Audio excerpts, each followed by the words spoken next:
Ari, tvíframleindur hörkuleikur í Hólminum. Hvað getur þú sagt um þennan leik? Þetta bara áhorfendur fengu gjörsamlega allt fyrir peningana. Já, þetta var bara skemmtilegur leikur að horfa og ég er bara mjög stoltur af stelpunum. Við gáum þessu einvígi bara hörkusens. Já, þrátt fyrir að þetta hafi farið 3-0, þá var þetta alls ekki einhver 3-0 uppskrift.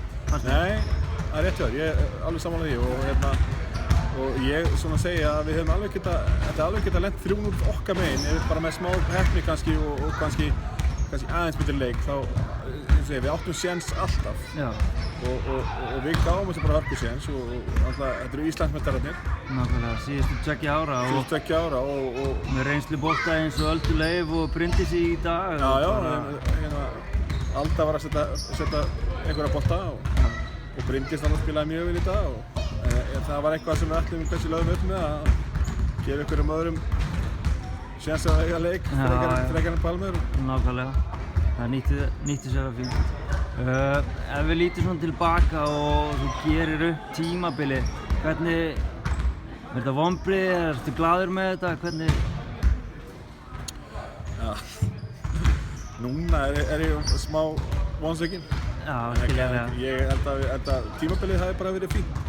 Við endum í 3. sæti og auðvitað kannski hefði maður viljað vinna einhverja leiki svona sem ef maður rifjar upp nokkur leiki. Já. En ég allavega mjög sáttur með útkomuna. 3. sæti, komast í úrslit, gáum þessu séns hérna í þessari seríu og liðið mitt bara er reynslunni ríkari og ég bara vona að þetta lið haldi áfram að saman. Það er eitthvað hópur og bara góður andi. Já. Verður þú áfram með liðið? Það er bara ekki ákveðið. Ok.